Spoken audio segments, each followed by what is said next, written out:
no matter who's in office, Republican, Democrat, it doesn't seem to matter much.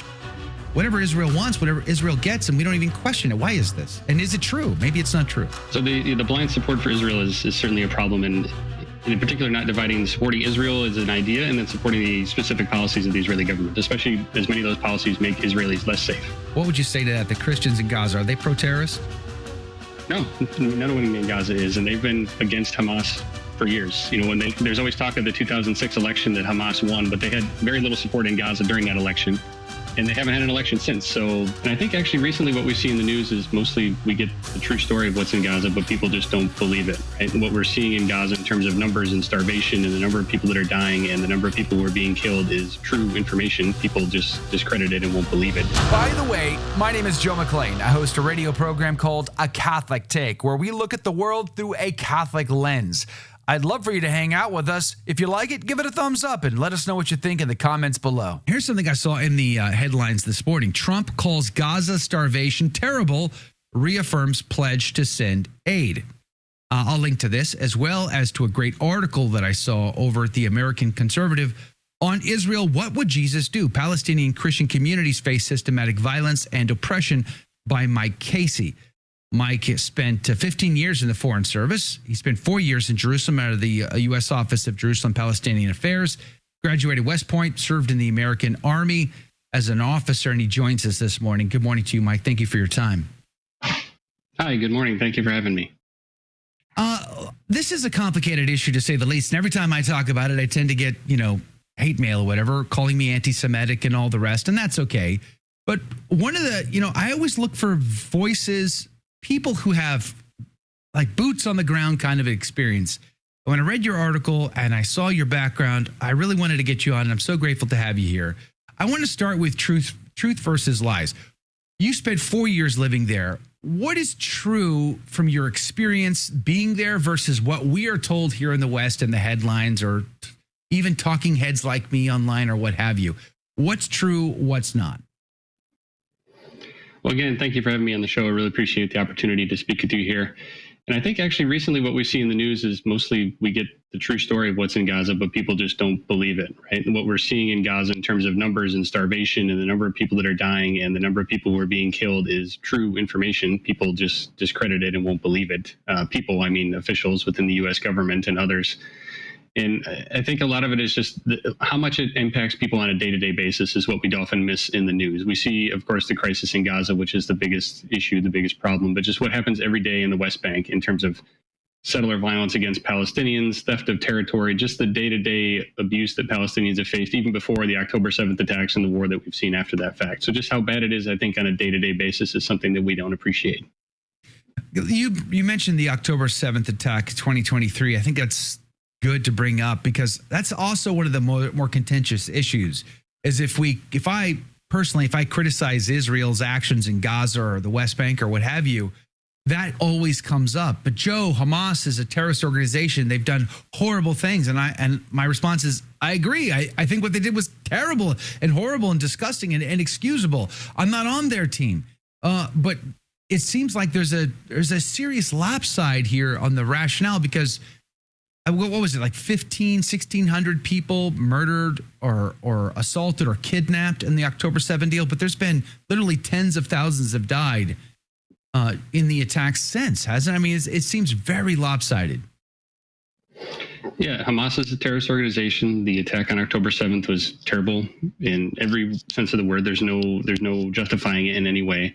And Hamas was a problem even before that. That was a lot of my reporting before that. It was how bad Hamas is in Gaza in terms of how they govern, which they can use govern in a very loose sense in the way that they act and the things that they do. But we didn't take any actions to stop that because that was what Netanyahu and others in the Israeli government wanted. They wanted Hamas there. They wanted Hamas running Gaza to keep this division within Palestine between the West Bank, East Jerusalem, and Gaza. And so it was a policy that supported them being there. And there were multiple steps we talked about how to get rid of Hamas in Gaza peacefully through elections and other means. And it just was never picked up because that was not what the Israeli government wanted to do. So, and I'm not justifying that by any means in the attack and their support for them. And yeah, what we've seen since then has just been disproportionate. I mean, just the number of civilians who have been killed and the use of aid as a weapon, which is really the biggest issue of deliberately denying food aid to Palestinian civilians. And when I was in there before I left the government, we argued about this, whether Israel was blocking aid, and colleagues of mine, Stacey Gilbert and others who resigned because of that we said that Israel was not blocking aid. Since the Trump administration came on, they've just come out and said they're blocking aid. We're deliberately stopping aid from getting to people in order to try to force a negotiation. And that's wrong. It's illegal. It's immoral, and everyone knows that. And it's just frustrating to see people support that know that that's wrong, and it's really frustrating. Going back to Hamas for just 1 second here, I guess it was yesterday we heard there was a joint statement of Saudi Arabia, Qatar, and others that are calling for Hamas to relinquish any control, governance over Gaza. How much actual governance do they have at this point over Gaza? At this point, it's quite minimal, given the level of destruction there. Nobody has any governance in Gaza at the moment. It's obviously chaos, which is sort of by design in terms of policy. You have the IDF operating in Gaza. You have Hamas remnants, which are quite limited. You have criminal gangs, essentially, who are being armed by the Israeli government to fight Hamas within Gaza. And you have a number of aid agencies that are trying to operate there as well. So it's just a sort of environment of chaos there. So no one really has any governance control there. But Hamas would remain as a spoiler in any future arrangement in Gaza, whether that's a Palestinian government there, an IDF long-term occupation, some sort of interim international government, whatever it is that will come out of this, Hamas will still exist, and they'll serve as a spoiler role, if nothing else. There feels like there's just a lot of manipulation in these stories, manipulating our hearts, our minds, and our thoughts towards Israel. A lot of Christians in the United States hold the dispensationalist position, and therefore they feel like they have to, no matter what Israel does or doesn't do, they have to be on the side of Israel in every case. I don't hold that position at all.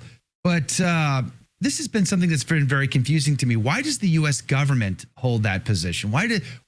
It seems to me like, by and large, no matter who's in office, Republican, Democrat, it doesn't seem to matter much. Whatever Israel wants, whatever Israel gets, and we don't even question it. Why is this? And is it true? Maybe it's not true. So the blind support for Israel is certainly a problem, and in particular, not supporting Israel as an idea and then supporting the specific policies of the Israeli government, especially as many of those policies make Israelis less safe and cause more damage to Israel than they do to make it better. In terms of the U.S. government, I mean, I wish I had a solid answer for you. It's something I wrestled with during my time there. Like, why are we throwing everything in behind this government, this right-wing government in Israel, throwing money behind them, throwing international support behind them, isolating ourselves internationally? You see that in the news now. Canada, France, the UK talking about recognizing a Palestinian state. And so it just pushes us into this increasingly isolated corner. We're vetoing things at the UN Security Council, and we're the only ones that are doing that. And so we isolate ourselves on their behalf. There's government inertia, right? Once a policy is running, it's hard to change. There's the idea of sunk cost. We've already put billions of dollars into the Israeli government and in their policies, and we don't want to stop that now. There's sort of personal level sometimes where people just don't want to admit that they were wrong on the policies, that the Israeli officials they've worked with for years are lying and manipulating them, which is diplomacy 101, but a lot of people don't want to admit that. Some people have an outdated idea of Israel. President Biden in particular, when he would talk about Israel, he's talking about Israel from 30, 40 years ago. He's not talking about the Israel now. And the situation has gotten worse. So if people change their perspective on it, the situation on the ground has also changed. Even before October 7th, we saw every year was a record-breaking level of violence against Palestinians in the West Bank and East Jerusalem. 2021 is the most violent, and then 22, and then 23. And the level of settlement expansion that was going on, this humanitarian situation in Gaza was getting even more critical. So it's just everything was getting worse even before October 7th. So the situation on the ground has certainly changed. So if people are reevaluating their support for the Israeli government and its policies, it's a good time to do it, because there's a lot of things that have shifted, and obviously leading up to the genocide in Gaza, that there's reason to change opinions that have maybe been long held for some time. How are you? Did you experience anything personally? I've heard others, like in our private exchange, I told you about. I used the example of John Kirikawa, the CIA whistleblower. He would share stories about, personally being harassed by Israeli officials and Mossad agents and things like that. Did you experience anything like that whatsoever? Yeah, I mean, the Israelis treat us like garbage. It was, I remember when Ambassador Tom Nides came on board, he was sort of shocked by that when we were trying to arrange visits and do things. He's like, why do these guys treat us so terribly given all that we do for them? So yeah, the relationship in that sense, I mean, our own ambassador would be stopped and harassed at the airport. Other diplomats were routinely stopped and harassed by Israeli security, particularly diplomats of color. And just going through the West Bank, when you're out on some sort of trip or visit or something like that, the amount of you get harassed by violent settlers will come up and harass our vehicles there. And it was a frightening situation to be in, because knowing that if something were to happen to us, that our government would side with Israel, right? Like if as a diplomat, if I was shot by a settler, the first thing that Ambassador Liu would have done was, write a letter to my mom saying it was my fault, right? Like this environment that we would support them no matter what they did, even if one of us was killed over there, was very prevalent in our office, that we felt that way. And so it's just, the day-to-day treatment and trying to deal with things, it's not what you would expect from a so-called ally that we give billions of dollars in aid to. But I mean, and that's part of, of course, a lot of countries that, and it was a very frustrating point. And it was, and I wish sometimes that, the American people could sometimes see some of their members of Congress when they would come visit, and when they sit in meetings with the Israelis and they're just so gung-ho about Israel that even the Israelis themselves are sort of taken back by it. And it's just, it's like you're just pushing so hard and doing so much for a country that treats us, individually like garbage every chance they get. And so Americans it's really a point don't of frustration know this. for us. Yeah, Americans. No, I don't think anyone understands that. Not at all. I mean, some of the stories that I've heard from various people, my mind is blown. I'm like, why would we tolerate this in any way, shape, or form in a country we give $1 billion a year to? That makes zero sense to me. Okay, let's talk about Donald Trump for a second here, because as I talked about at the beginning of our conversation, he's saying today he's acknowledging the starvation. That's a step in the right direction. He wants to do something about that. Is Donald Trump's administration in any way different than previous administrations in the relationship with Israel, calling Israel's issues out publicly? No, I mean, we've done that in the past, where we will call things out, we'll condemn settlement expansion and different things like that, but we don't necessarily do anything about it. Calling for investigations, doing the standard diplomatic language that we do in a lot of places. We do that with the Israelis from time to time, but then there's no follow-up to it. There's nothing that comes up behind that. And I don't have much faith in the Trump administration to change anything in that respect. There's plenty of opportunities for it, especially within Congress. I mean, there's a vote seemingly almost every couple of weeks on a weapons package or something like that, where senators and others have a chance to step forward and say, no, we're not going to support this, and we're not going to push it forward. But the Trump administration, it's just absolute blind support for the Israeli government and what they do. In the Biden administration, you would at least have, there's an analysis, we'd talk about it, we'd analyze what the consequences are of certain actions, maybe try to pressure the Israelis in a little way to change what they're doing. But the sense with the Trump administration is we just sign the paper they send to us, right? Like there's no thought about it. There's no analysis of it and what should be done going forward. There's that's it. We're right at a break here. We're going to be going to a break here in a moment, but I got to say, it feels a wee bit like a land grab, and that's the quiet part being said more and more out loud these days, and that's something I want to get into on the other side of the break. But Donald Trump, really quick, we have seconds now. Donald Trump did say something when Netanyahu was in Washington a few months back, that maybe the United States should occupy Gaza or the West Bank. I wonder what you think about that. It's just nonsensical, and it's standard fare from Donald Trump that he will just come out and say something that's completely absurd, it's not workable, and then kind of walk off stage and forget about it. I'm second guessing it now, because I wonder if we were present there, that would prevent Israel from taking this thing to the next phase, which is what I want to talk about on the other side of the break. Is this just a land grab?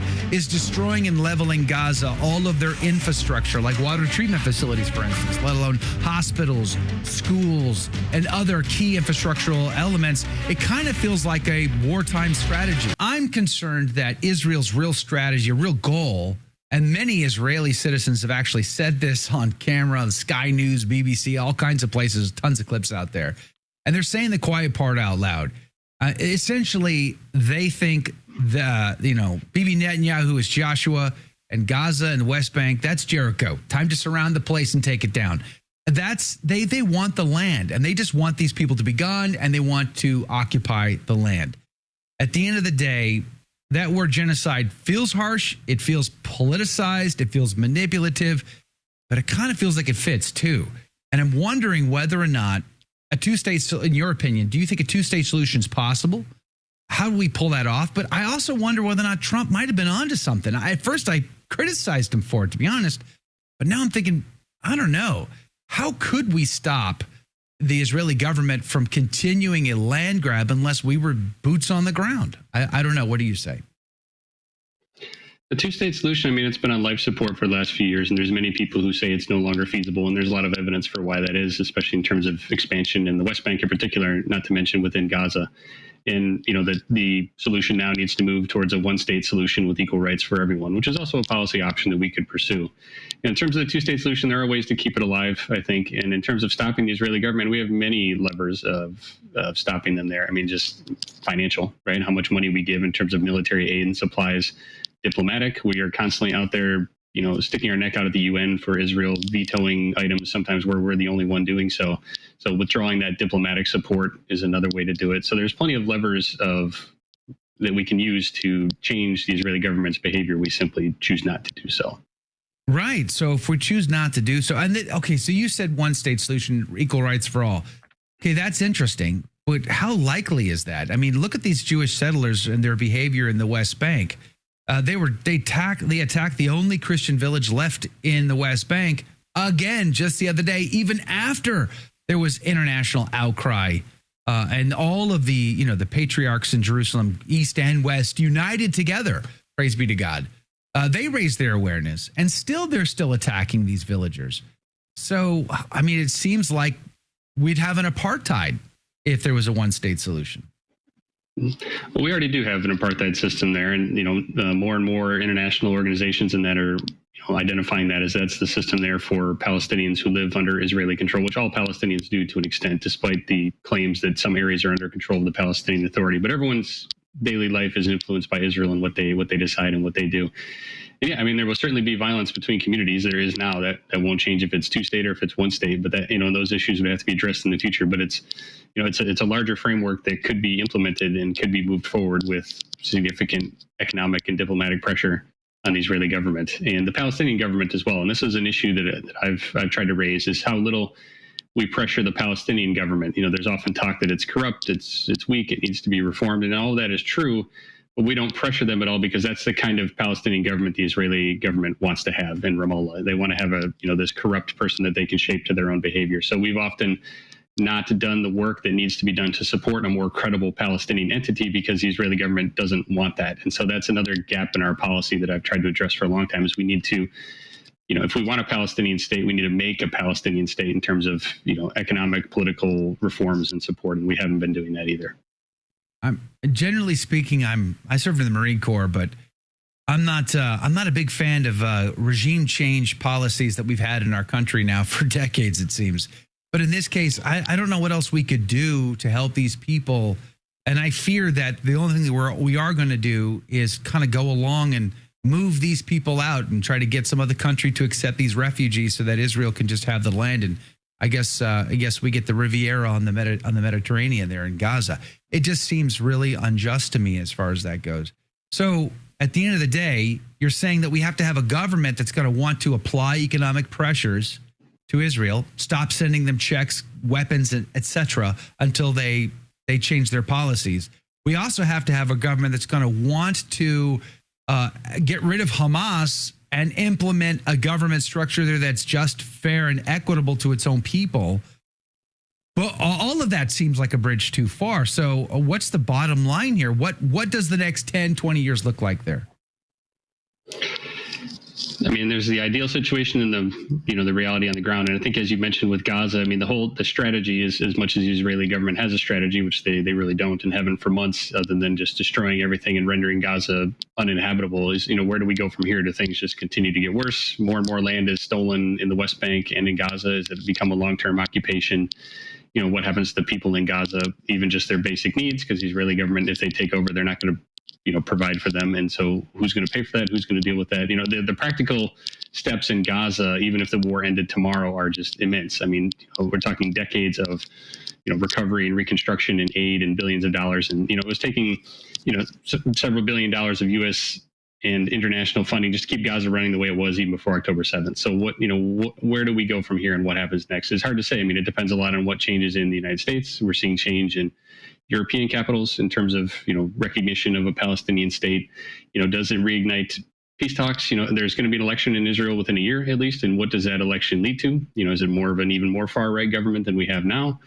What does the election mean in the United States? Do we start to see changes in U.S. support for Israel, particularly among the Christian community, which is what I wrote about in the article? Do we start to see these changes in, we're seeing more of a people steering away from Israel than steering towards it. Support is down amongst almost every group in the U.S., especially among the youth and others, tying Palestinian issues into a larger sort of struggle for equal rights around the globe. So I think there's a lot of things that are shifting in a positive direction outside of Israel and Palestine. Within the country itself, things are trending the opposite way. And it would definitely take a lot of work to switch them and change them around. But obviously, the first step is to stop hostilities, get aid to people, keep people from starving and dying, just preserving people's lives, and then seeking to apply pressure where needed, negotiate, and really figure out what we want to do and move forward on it. And that's what we've lacked for a long time is the United States doesn't have a real strategy. We just do what the Israeli government tells us to do, even if it's, completely against our own interests. So you seem to be saying that there's been a big shift in public opinion on this. And do you see that as a positive shift? I mean, and I guess one of the last questions, because we're going to run out of time here, is the shift positive as far as awareness goes? And also, what about the manipulation of news stories? How do you see that? Or is the news being reported fairly, or is it still very manipulative? I mean, it can be at times, but I think on Gaza, we're seeing a lot more reporting, and it's gotten so bad, and the numbers are just impossible to deny. And there's many credible sources of reporting, and the Israeli government and the U.S. government would seek to discredit sources like the Ministry of Health in Gaza or the United Nations and others who are reporting information. But it's becoming impossible to deny.